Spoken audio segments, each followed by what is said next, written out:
Good morning. I just checked out of my hotel and I am leaving Vietnam today. Okay, thank you. So this is actually a pretty good hotel. It's a bit older, but it was 20 bucks a night.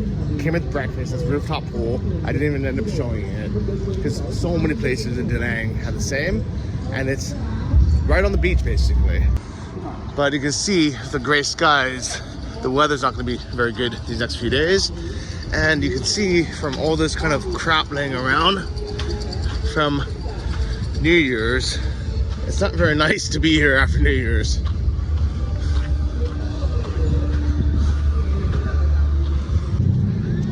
These particular stages actually weren't even operational on New Year's Eve or New Year's Day. It was actually 1 week before, so don't come here February 10th, come here like February 2nd or something.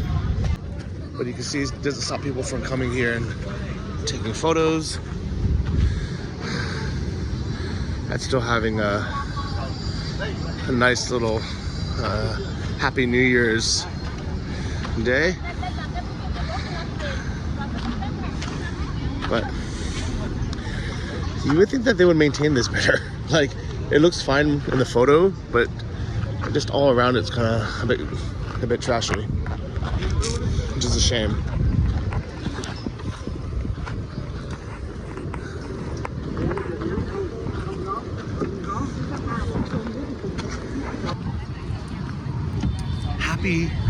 Happy Lunar New Year. This looks amazing, but if I just like walk away a little bit, a little bit less up. But that's not why I'm leaving early. I was actually originally gonna leave 4 days from now, 5 days from now, but I bought another ticket because, let me show you now, everything is closed. It's a bit of a ghost town now.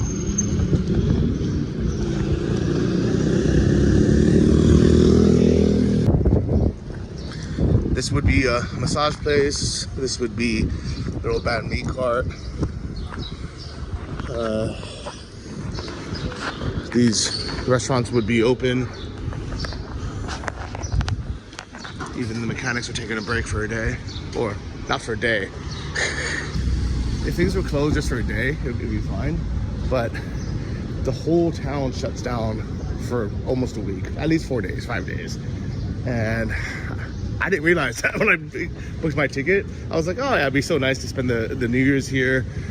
People probably, chill out for a morning. Because like in the US, New Year's Day, January 1st, yeah, a lot of things closed. But by the 2nd, everything's open again. But not Vietnam, guys.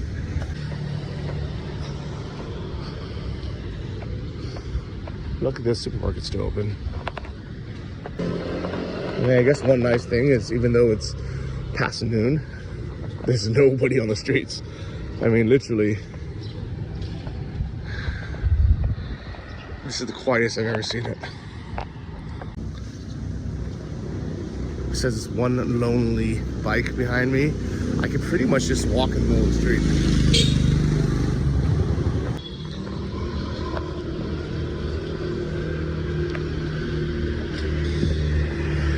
It's just some bikes parked up front. I think this place might still be open.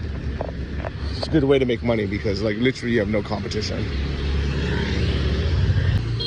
So this banh mi place is closed, but this kind of fancy coffee shop packed because there's nowhere else to go.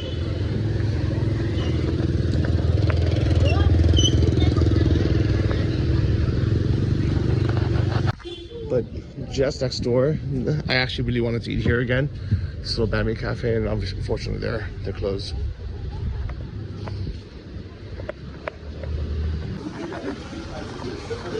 Hopefully, I can find a seat. It's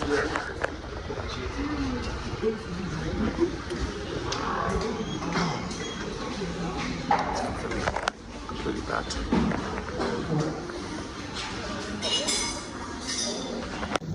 So very happily they were open. Unfortunately, there's no bread today because the bakeries are closed. So they only had one item on the food menu, and there's no seats. But let's go upstairs and try to pick it up. All right. So this is all they had because there's no bread. They had this like beef pasta, but I'm just happy there's somewhere to eat. I'm not starving. And the place is packed now, as you can see. My taxi here to the airport.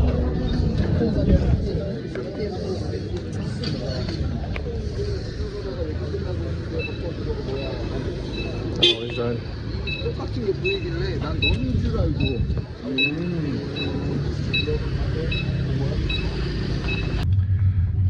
On my way to the airport, and we can see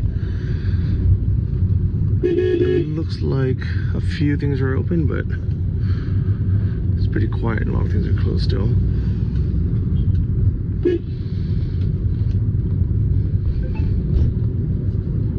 Especially like the local stuff.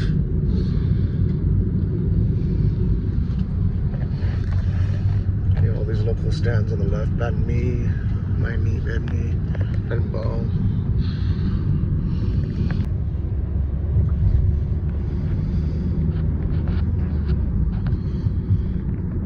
And here we are, guys, to the airport.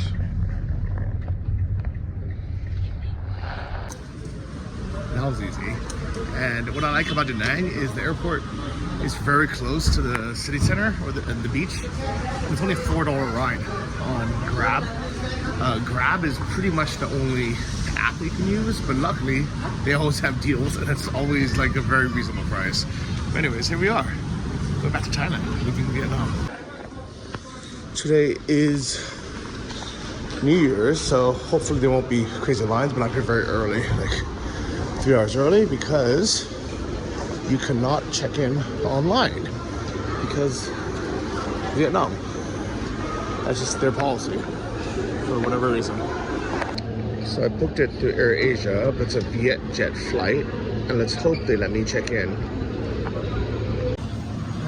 Yeah, so I can't check in yet, as expected. Luckily, it's like in 20-30 minutes I can check in. 3 hours before, which is very normal and reasonable. But normally, if you get your boarding pass online with online check-in, then I can go through customs, I can go through immigration, I can go to the lounge and just chill, not stress about it. So I always like doing that.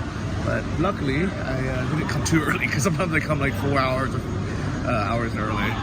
But I'm curious why you can never check in online in Vietnam. Can I ask you, is it not possible to check in online? No, yeah. Why? You have to go to check-in counter to take ticket. But is it like a Vietnam policy or what? Oh, wait. So it's 2024 and they've installed self-check-ins, but it only works for 2 airlines so far. Vietnam is very ahead with some things and then really, really behind for others. So it looks like you can do Starlux or Korean Air. So good job to Korean Air. I don't like them. But that's it. You can't check in with any other airline. No VietJet, which is their national carrier. No AirAsia. None of these guys. You literally have to just go wait in line. And I have a feeling the line's going to be long later. So.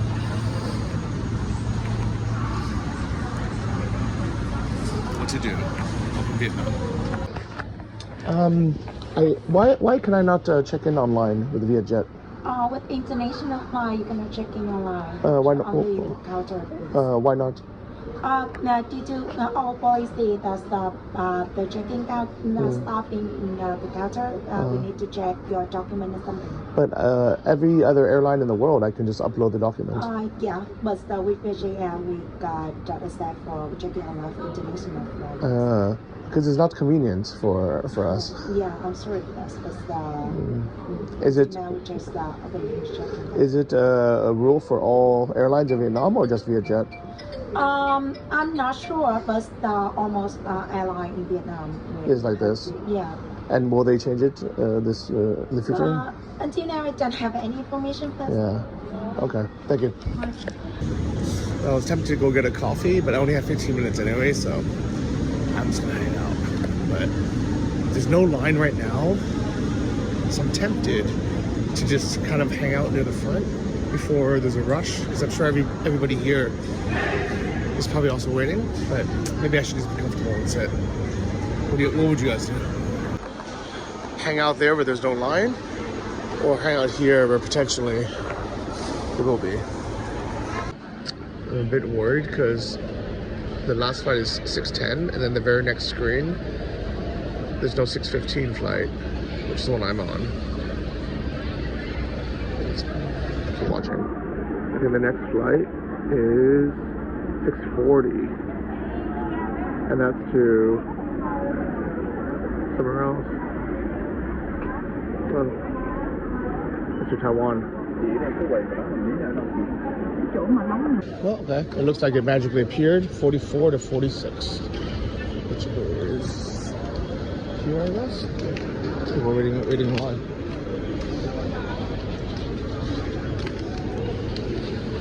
This is good. I came through.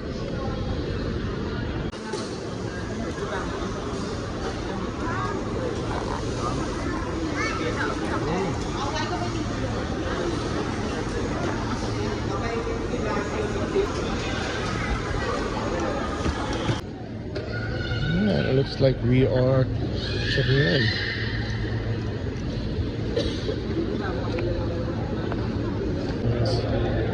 Do like a nice welcome bow. Just did that.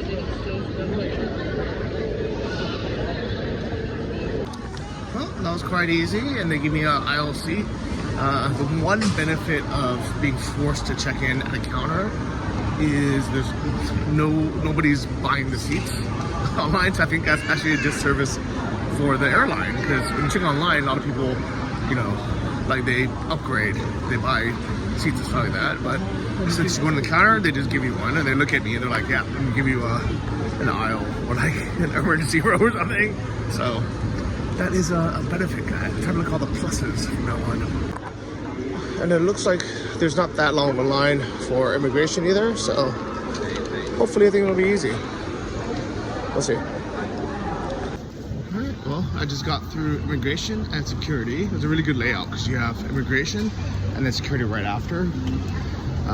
Immigration, there was only like 1.5 lines, I guess. There's one like kind of all passport line, the one people line, and then one for like diplomats and staff. So even though there was no people, it took a long time just because there's only one guy. Maybe that's just because it's New Year's and it's Tet. Who knows? But I guess the good news about that is because it took so long, security has 0 line at all, and they have a lot of workers. So I wish that they would have had one more worker for immigration and one less, you know, 5 less for security. But anyways, went through pretty fast. But here in Vietnam, and now we're gonna walk and look for the lounge, which should be right here.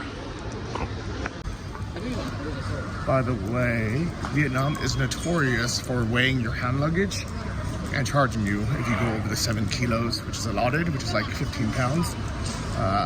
That's why I'm really happy I left my big luggage in Thailand, because that probably saved me $40, you know, because other airlines, they don't really check as much, like when you fly out of Thailand or something, but Vietnam, they always weigh it. Even the small bag, they always take a look and they're like, okay. So my gate will be just here, and here's the lounge. Oh, it's nice to have indoors too. I thought it was only going to be kind of this loud area outside, but I think we'll be okay, guys. People, friends. This is a nice lounge, guys. I'm excited to be here. And it's big as well. It's big and empty. My favorite things. I would pretty happily sit here. There's no plugs and I need to charge a couple things. But this is the most stuff, guys. There's a ton of places to sit. It's kind of weird. The little things with a little screen on it. Work areas. These are nice for just laptops. Even this kind of a sitting thing, I guess. Yeah, I mean, overall it's really nice. Maybe I just sit over here. there chargers here? Yeah, there you go. Let's take a look what this lounge has. Looks like they have porridge.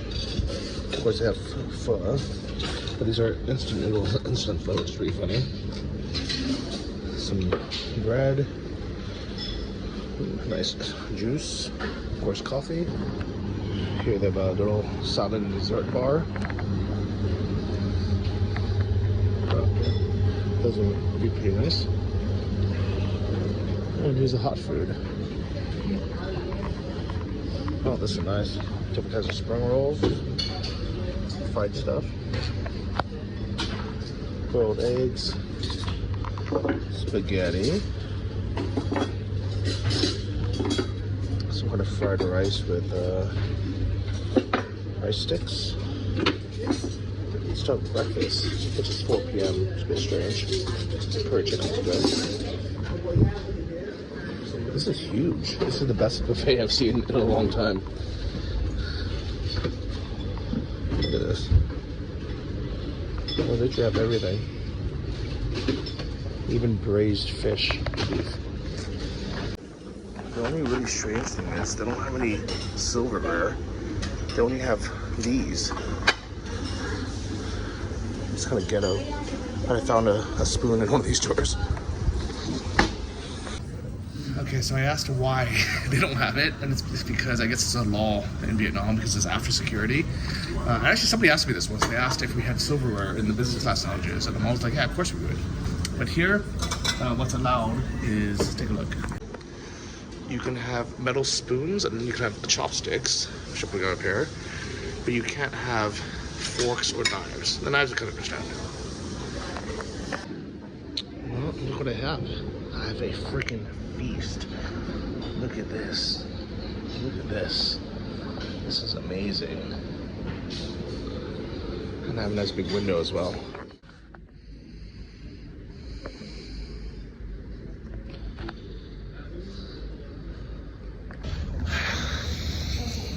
Alright guys, I really wanted to use the massage chairs for 10 minutes, but there's 2 old guys sleeping in there and I don't want to wake them up, so I think I'll be back in Thailand soon and I can get a proper massage. They've been in there for like 40 minutes already.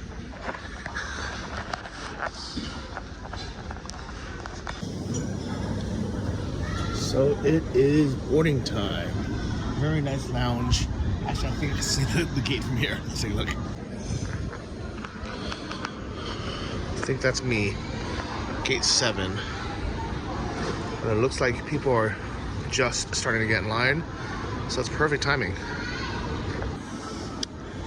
Goodbye to this beautiful lounge. Half of it wasn't even being used out here. Alright, fitting in. It's been fun. Looking forward to going back to Thailand. I think there's gonna be a lot of questions about what I think about Vietnam versus Thailand, Da Nang versus Jom Tien, which is actually very similar. Why, where I would live, cost of living, the pros and cons of each. I think I'll probably do a separate Q&A video on that, kind of like the Chiang Mai versus Kiev cost of living, or the Ukraine versus Thailand cost of living video.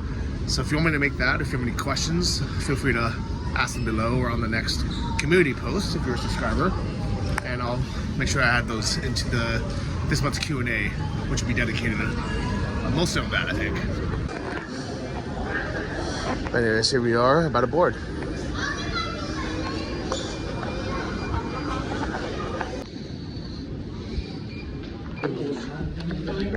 For Thai Egypt Air Flight BZ9,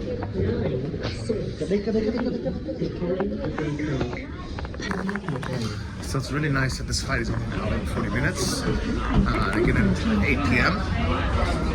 But it's another hour and a half to my condo, so it's gonna be a pretty late one.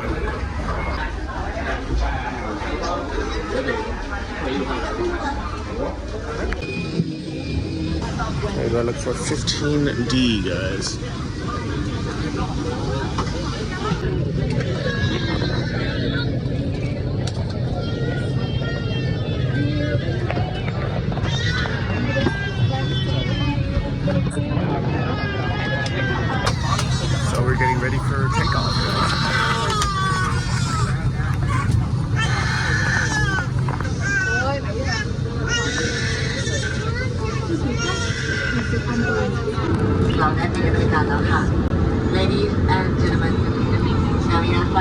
NEG Suvarnabhumi Airport. You may use after leaving time before the seatbelt sign.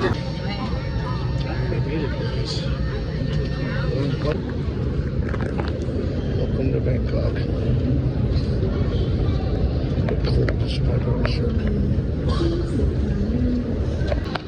I just realized we're not in the main terminal. It's like a SkyTrain there. Well, this is still better than December. We have to walk a kilometer.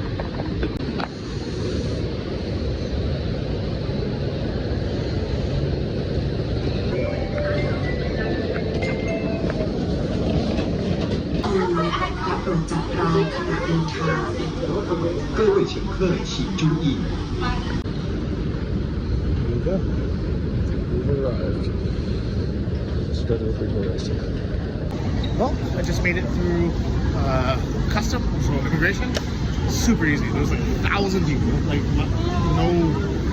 no kidding. Like 1,000 people, and really nice, really easy. Just everything goes really smoothly. This is what I like about Thailand so much. It's a huge airport with a lot of people, but it's always very efficient. And I've flown around this airport so many times, always had good experiences. And this is why I crap on places like Istanbul when they have terrible systems, or Saudi Arabia, like Jeddah. Like they can just come here and just learn from the Thai people. Cup guys. They even have robot. I don't know if that's a robot. Maybe they just parked there. But yeah, everything just works.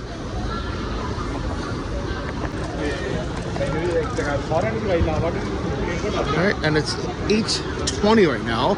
My flight technically landed at 8, so 20 minutes to get through immigration, come all the way. That was awesome. And I pre-booked a bus at the end of this tunnel. I think the bus is the only place a little bit hard to figure out if you've never done it. But it's basically downstairs in the basement. 1 floor down from when you arrived. First floor, I think. Sorry. Not basement.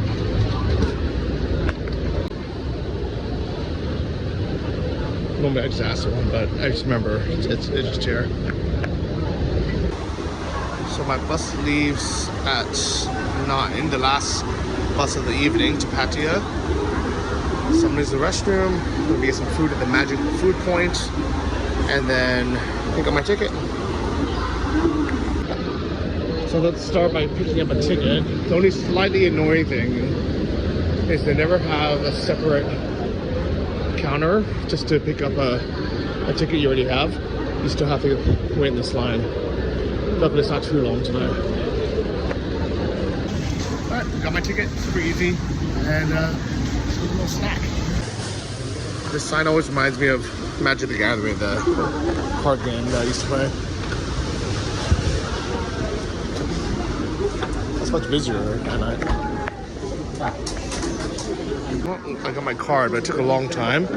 So there's these tour groups that come in and buy like 20 cards at a time.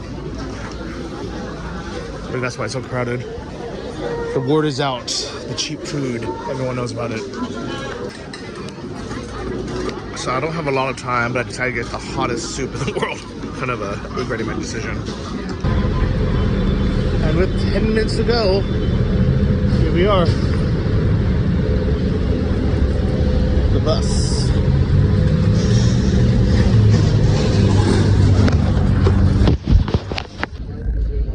9:03, we're taking off.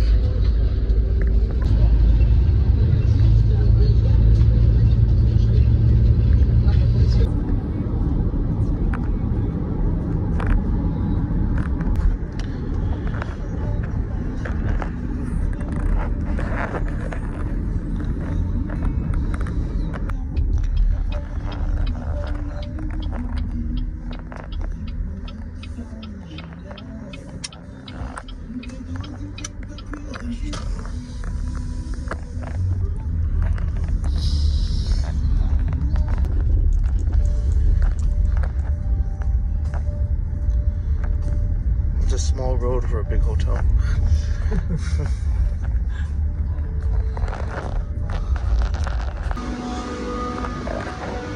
It's almost midnight. I hope I can still check in. I've been freaking out, guys.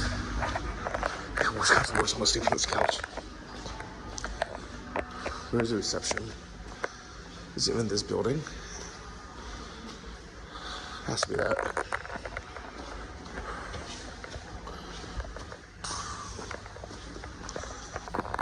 It took so long to get here. The bus was a little bit late, and then I had to try to get a taxi. That wasn't easy either. But somehow, I made it. This wasn't it. Maybe reception's over there. I purposely booked a big hotel so they would still be open at midnight. Was it that? Or that was reception?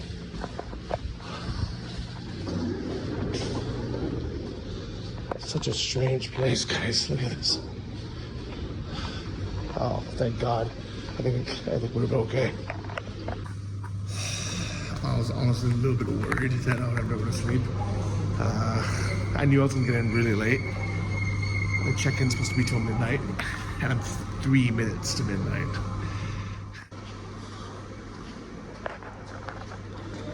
Hello, Suttercup. It's 12:02 a.m. Checked in, and actually, there's a bunch of people checking in. This place looks like it's popular for like tour buses, group tours. It's a giant hotel chain. But I made it, guys. I made it from Vietnam. I'm not sleeping on a couch tonight, thank God. Though, to be honest, sleeping on this wouldn't be the worst thing. I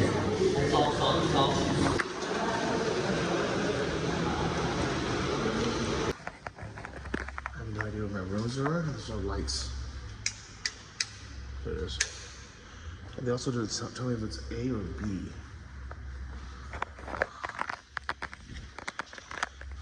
So I'm gonna check the A wing first. It just says 504. I don't think this is it. I just realized there's a bunch of water on the ground. It's not a good thing. It's like flooded over here for some reason.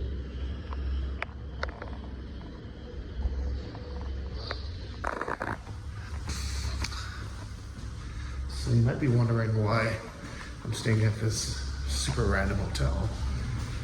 Well, I booked it a little bit late because I didn't know when I was gonna be coming to Thailand, and I booked something through Agoda yesterday, but they needed 24 hours to confirm it. I think it wasn't like an instant booking, and then this morning they're like, no, we couldn't confirm it.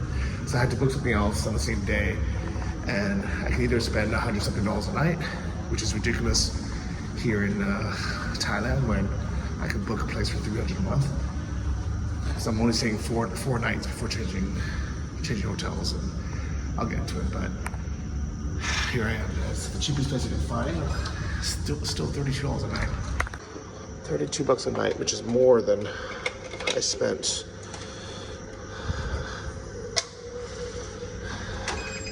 at a nice place. But the AC is cold. It's actually freezing. I can feel it. We'll put it at 26. And yeah, the room's okay. Yeah, the room's okay. To be honest, I wasn't expecting that much. My criteria was it couldn't be an Airbnb or apartment because I knew I was going to be checking in late. So I needed to be a hotel with 24-hour reception. It's either this or the Hard Rock.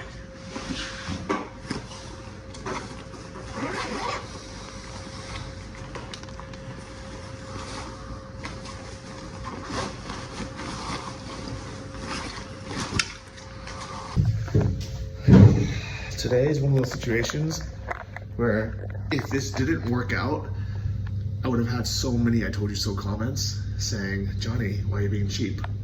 You should have just stayed at a nice hotel, spend $100 a night. And to that, I think it's so ridiculous because for 4 nights, if you're spending $100-something a night, it's $400, maybe even $500 after taxes and everything.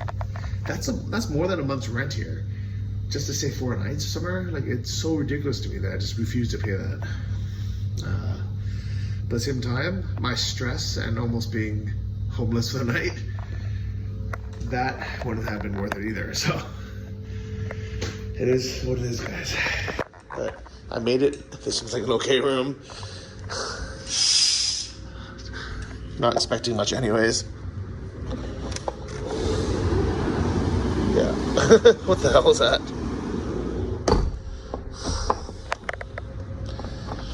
Wish that would close better. Well, good morning. Good morning. At least we get to see the view now. Which isn't bad. Just kind of this big empty field. Or whatever that is. I actually slept pretty good. Bed super hard, and then someone randomly came in, like opened the door with a key card, and then just left the door open at 7:30 in the morning. But aside from that, I slept okay. Now I'm gonna go get some breakfast. This is what I'm actually looking forward to, because sometimes these big hotel breakfasts, pretty good.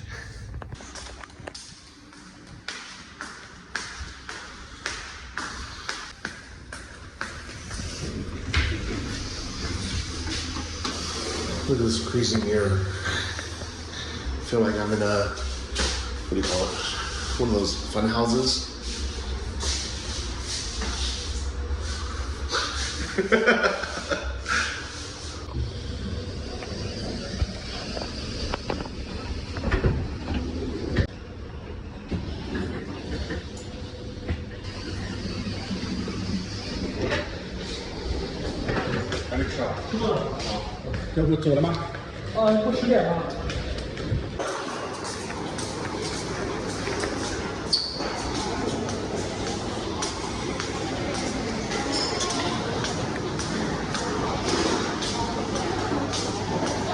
ton of people eating.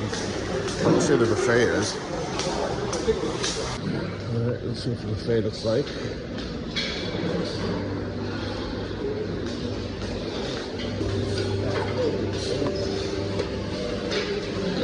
Hello, good morning.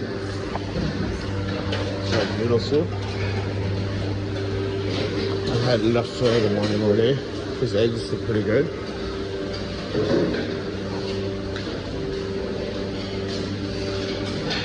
We have some Chinese rice soup. Just congee.